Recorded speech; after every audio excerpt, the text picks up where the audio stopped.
নেপালের ভয়াবহ জলোচ্ছ্বাস ঢল ধেয়ে আসছে বাংলাদেশের দিকে।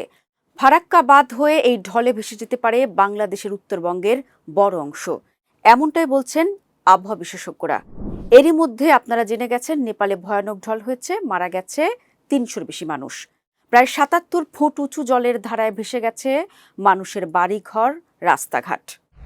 ৭৬.৬০ ফুট সংখ্যাটা শুনতে সাধারণ, কিন্তু এই সংখ্যায় এখন কাঁপন ধরাচ্ছে লাখো মানুষের বুকে। এটাই বৃহস্পতিবার দুপুরে ফারাক্কা ব্যারেজের আপস্ট্রিমে গঙ্গার জলস্তর। বুধবারের সংখ্যাটা ছিল ৭৬.৩৫ ফুট, মাত্র ২৪ ঘন্টা বেড়েছে সিকি ফুটেরও বেশি। ডাউনস্ট্রিমেও একই চিত্র, ৭৪.৮০ থেকে বেড়ে হয়েছে ৭৫.২০ ফুট। সংখ্যাগুলো ছোট মনে হতে পারে, কিন্তু নদীর ভাষায় এই সিকি ফুট মানেই বিপদসীমা ছাপিয়ে যাওয়া। গঙ্গার পানি এখন বিপদসীমার প্রায় ৩ ফুট উপর দিয়ে বইছে। এই পানি এসেছে কোথা থেকে? উত্তর একটাই, নেপাল। তিব্বত সীমান্তে যে ভয়াবহ পাহাড়ি ঢল নেমেছিল কয়েকদিন আগে, তার প্রভাব এখন হাজার মাইল দূরে গিয়ে আঘাত হানছে। নেপালের সে বন্যার পানি নদীপথ ধরে নেমে এসেছে ভারতের বিহার হয়ে, আর এখন পশ্চিমবঙ্গের মুর্শিদাবাদ জেলার ফারাক্কা এসে ঠেকেছে। জলস্তর বাড়তে থাকা আতঙ্ক ছড়িয়েছে নদী তীরবর্তী এলাকার মানুষদের মধ্যে। মুর্শিদাবাদ জেলা প্রশাসন এরই মধ্যে সতর্ক হয়ে গেছে। ফারাক্কা, শামশেরগঞ্জ, ধুলিয়ানের মতো নিচু এলাকাগুলোয় চলছে নিবিড় নজরদারি।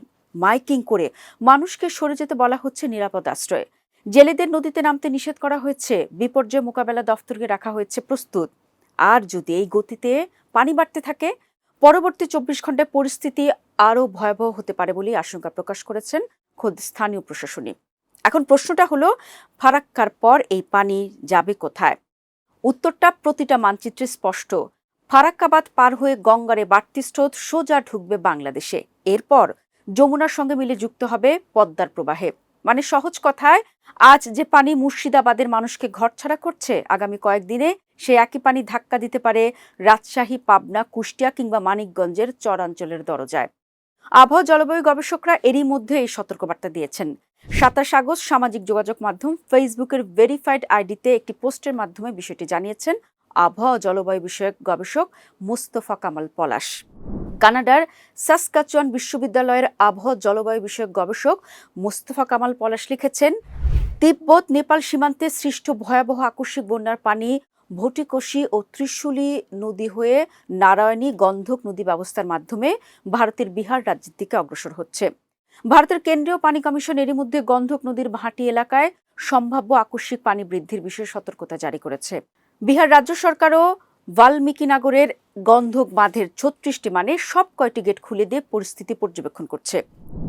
এই গবেষকের পর্যবেক্ষণ বলছে, বিহারের বাল্মীকিনগর বাঁধের সবকটি গেট খুলে দেওয়া হয়েছিল ঠিক এ কারণেই, যাতে পানি সামলানো যায়।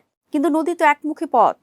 বাঁধ থেকে ছাড়া পানি শেষমেশ গিয়ে মেশে গঙ্গায়, আর গঙ্গা তার নিজের পথ ধরে এগোয় পূর্ব দিকে ফারাক্কার দিকে। আজকের এই জলস্তর বৃদ্ধি সে পূর্বাভাসেরই বাস্তব প্রতিফলন। তবে নেপাল সৃষ্ট এই নির্দিষ্ট পাহাড়ি ঢলের পানি ঠিক কখন বাংলাদেশে পৌঁছবে তা বর্তমান পর্যবেক্ষণ দিয়ে নির্ভরযোগ্যভাবে নির্ধারণ করা যাচ্ছে না। নদীপথে অগ্রসর হওয়ার সময় পাহাড়ি বন্যার শক্তি উল্লেখযোগ্যভাবে ক্ষয় হতে থাকে বা দুর্বল হওয়ার সম্ভাবনা রয়েছে। ভারতের কেন্দ্রীয় পানি কমিশন পাহাড়ি ঢলের পানি ভাটি এলাকায় পৌঁছানোর সময় শক্তি ক্ষয়ের কথা জানিয়েছে। প্রাকৃতিকভাবে নদীপথে যেতে যেতে পানির শক্তি কমতে পারে অনেকটাই, কিন্তু ফারাক্কায় আজকের এই পরিসংখ্যান বলছে শক্তি এখনো যথেষ্ট আছে মানুষকে ঘরছাড়া করার মতো। এই মুহূর্তে দুই বাংলার মানুষের যন্ত্রণা একই সুতোয় গাঁথা। এক নদী, এক বিপদ, দুই দেশ। মুর্শিদাবাদের বাসিন্দারা যখন মাইকিং শুনে ঘর ছাড়ছেন, ঠিক তখনই সীমান্তের ওপারে বাংলাদেশের গঙ্গা পদ্মা তীরবর্তী মানুষদের মনেও একই প্রশ্ন, এবার কি আমাদের পালা? নদী কোনো সীমান্ত মানে না, ভিসা লাগে না তার। আজ যেই পানি মুর্শিদাবাদে বিপদসীমা ছুঁয়েছে, সেই পানি কাল বাংলাদেশের কোনো চরের ঘরের দাওয়ায় গিয়ে থামতে পারে। বিপদ যেন কোনো একক জাতি বা সীমান্তের গণ্ডিতে আটকে নেই। এটা এখন একটি আঞ্চলিক সংকট। এখন সবচেয়ে জরুরি বিষয় হলো নদীর পানির উচ্চতার দিকে সতর্ক নজর রাখা। বাংলাদেশের পানি উন্নয়ন বোর্ড, স্থানীয় প্রশাসন আর সবচেয়ে বেশি প্রয়োজন গঙ্গা পদ্মা তীরবর্তী সাধারণ মানুষের সচেতনতা।